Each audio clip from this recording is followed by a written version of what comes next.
সাল্লাল্লাহু আলাইহি সাল্লাম কি বলেছেন আর আল্লাহ তাআলা এই কোরআনের আয়াত দিয়ে কি বলতে চেয়েছেন এতটুকু করে ইনশাআল্লাহ শেষ করব। আল্লাহ তাআলা যদি তৌফিক দান করেন সবাই বলেন আমিন। আল্লাহর হাবিব সাল্লাল্লাহু আলাইহি সাল্লাম বলেন মাজলিসু ফিকহিন খায়রুম মিন ইবাদাতি 60 সানা। ও দুনিয়ার মানুষ, দুনিয়ার মধ্যে কিছু কিছু মজলিস আসে, যেই মজলিসগুলোর মধ্যে বসলে আল্লাহ রাব্বুল আলামিন তোমার আমলনামা 60 বছর নফল ইবাদতের সওয়াব দেওয়া হয়। আর এই মজলিসটা হলো এই যে বসছেন এই মজলিস।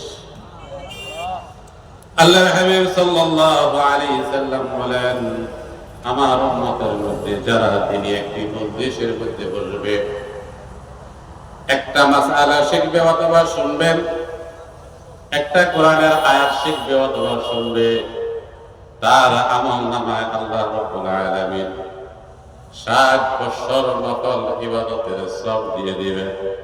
তা আমরা এখানে যে বসেছি আমরা ঠকেছি না জিতেছি? কয় বছরের নফল ইবাদত? যারা সাফসুলে বসে আছে কয় বছরের পাবে? একদিনেরও না। যারা দোকানপাটে রাস্তাঘাটে বাড়িতে বসে আছে তারা পাবে? পাবে না।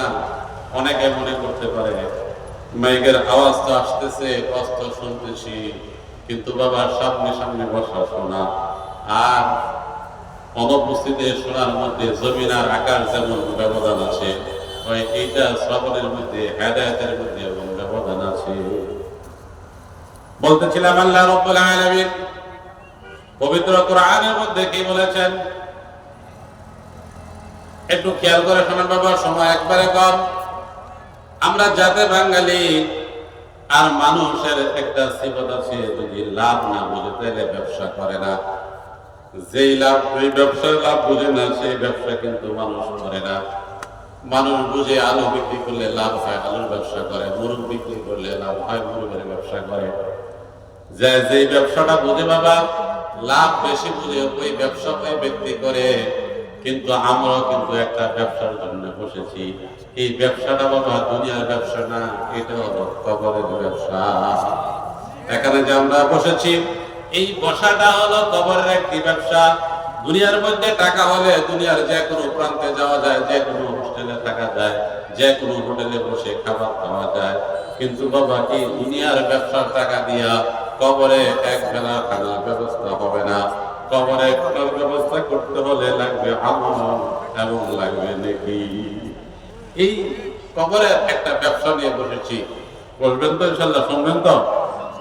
আল্লাহ রাব্বুল আলামিন পবিত্র কোরআনের মধ্যে বলেন ওয়াল আসর, যুগের কসম খেয়ে বলতেছি। কে বলেন? আল্লাহ বলেন যুগের কসম খেয়ে বলতেছি ইন্নাল ইনসানা লাফি খুসর, প্রত্যেকটা মানুষ ক্ষতিগ্রস্তের মধ্যে আছে। কয়টা মানুষ? প্রত্যেকটা মানুষ। তাহলে আপনিও বাকি নাই, আমিও বাকি নাই, কাবা ঘরের ইমাম সাহেবও কি নাই? বাকি নাই। যেহেতু প্রত্যেক ব্যবহার করা হয়েছে, প্রত্যেকটা মানুষ ক্ষতিগ্রস্তের মধ্যে আছে, অর্থাৎ তারা জাহান্নামী, তারা জান্নাতে যেতে পারবে না।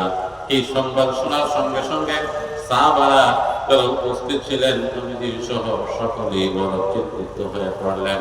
আল্লাহ বলেছে ক্ষতিগ্রস্তের মধ্যে আছি, জাহান্নামে আছি, তাহলে তো জান্নাতে যেতে পারবো না। কিন্তু আল্লাহ রাব্বুল আলামিন পরের আয়াতের মধ্যে স্পষ্ট ভাষায় 4টা গুণের কথা বলা হয়েছে।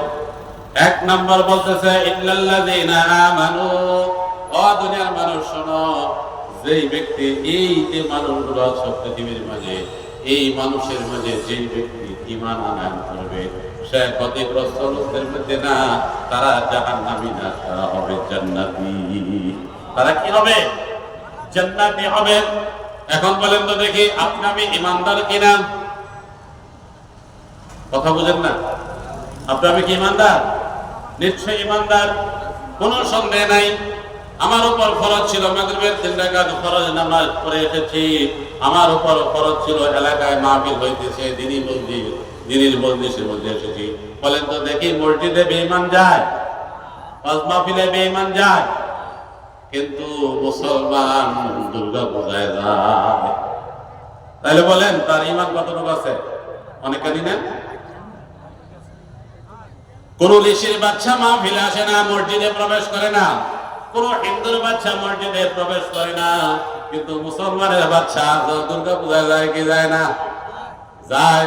তাইলে আল্লাহ তাআলার ওই কোরআনের আয়াত দ্বারা বুঝাইতেছে ঈমানওয়ালা যারা মসজিদে যাবে তারা, ঈমানওয়ালা যারা মাহফিলে বসবে তারা। বেঈমানরা কখনো কি আসে না? মাহফিলে আসে না। বেঈমানরা কখনো মসজিদের মধ্যে যায় না।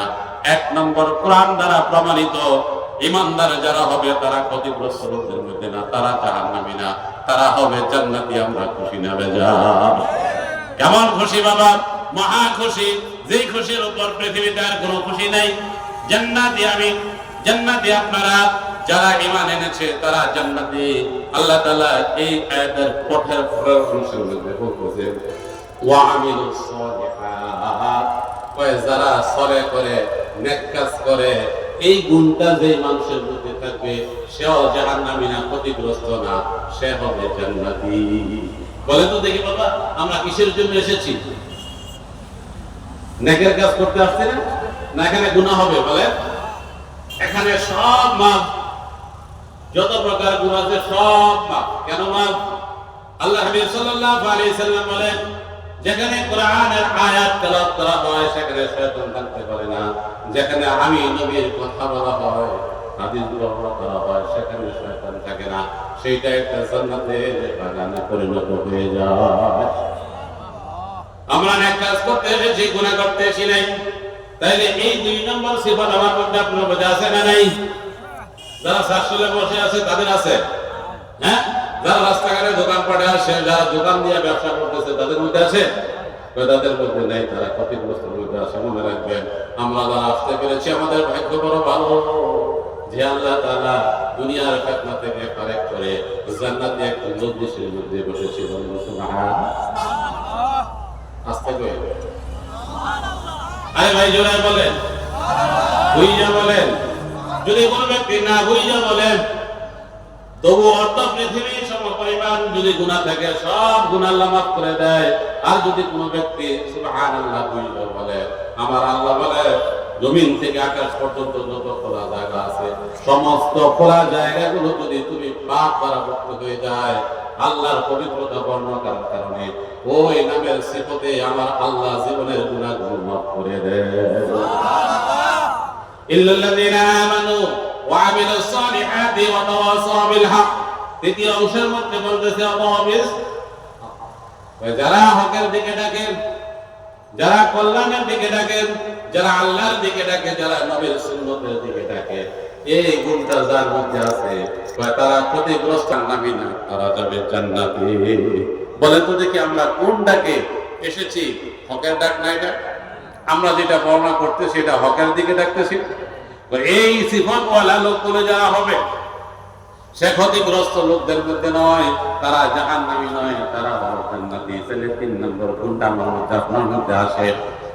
এই আয়াতের শেষ অংশে যে মানুষের মধ্যে ধৈর্য আছে, সবর আছে, যারা সবর ইখতিয়ার করতে পারে, এই গুণটা যার মধ্যে আছে বাবা, কয় তারা ক্ষতিগ্রস্ত লোকদের মধ্যে না, তারা জাহান্নামী না, তারা জান্নাতি। তারা কি জান্নাতি? বলেন তো দেখি আমাদের মধ্যে, আমার মধ্যে, আপনার মধ্যে এই ধৈর্য ধরার মতন, সবর করা, ইখতিয়ার করার মতন গুণটা আছে না নাই? আছে। কয় যাদের ধৈর্য আছে তারাই কোরআন পড়তে পারে, তারা কোরআনের মজলিসে বসতে পারে, তারা নেক কাজ করতে পারে। কয় যাদের বাবা ধৈর্য নাই তারা কিন্তু মসজিদে আসতে পারে না, যদিও আসে সবার শেষে, বাইরে হয়ে যায় সবার আগে। এই যে মুসলিম আছে না নাই? যদি বাবা আমরা দেখি তো ইমামতি করি, যখন দেখি সব সময় জুমার নামাজের শেষে এই লোকটা আসে, সালাম ফিরানোর সঙ্গে সঙ্গে সুন্নত পর্যন্ত পড়ে না, আগের থেকে বাইর হয়ে যায়, তখন ওই আয়াতের দিকে আমাদের নজর আসে। আহা আফসোস, ঈমানদার করেছে, নেক কাজ করতে এসেছে, হকের ডাকে সাড়া দিয়েছে, কিন্তু সবরের ইখতিয়ারটা নাই, যার কারণে সে তাড়াতাড়ি এসেছে, তাড়াতাড়ি মসজিদ থেকে বাইর হয়ে যায়। যেহেতু বাবা আমাদের মধ্যে ধৈর্য আছে, আল্লাহ তাআলা আমাদেরকে এই গুণটা দান করেছেন, এই জন্য আমরা খুশি না বেজা। এর দ্বারা বুঝা যে আল্লাহ তাআলা আমাদের 1 নম্বরে আমরা ঈমানদার, 2 নম্বরে নেক কাজ করতে এসেছি, 3 নম্বরে হকের ডাকে সাড়া দিয়েছি, হকের ডাক ডাকবো, 4 নম্বরে আমাদের মধ্যে সবার ইখতিয়ারের একটা গুণ আছে, এই 4 গুণ যার মধ্যে থাকবে, আমার আল্লাহ বলে এই লোকগুলো জাহান্নামে যাবে না, তারা হবে জান্নাতি। এখন বলেন এই 4টা গুণ আমার মধ্যে আপনার মধ্যে আসে না? নাই, আছে। তাইলে আমরা কি জান্নাতি? কার ভাষা? আল্লাহর ভাষা। আর যারা আমরা বসেছি, আমাদের আমলনামায় নেকি যাবে কত? 60 বছর নফল ইবাদতে আছে। আল্লাহ তাআলা সকল বালা মজলিসের মধ্যে, কোরআনী মজলিসের মধ্যে আমাকে এবং আপনাদেরকে অংশগ্রহণ করে এবং বসার মতো তৌফিক দান করো। ওয়া আখিরু দাওয়ানা।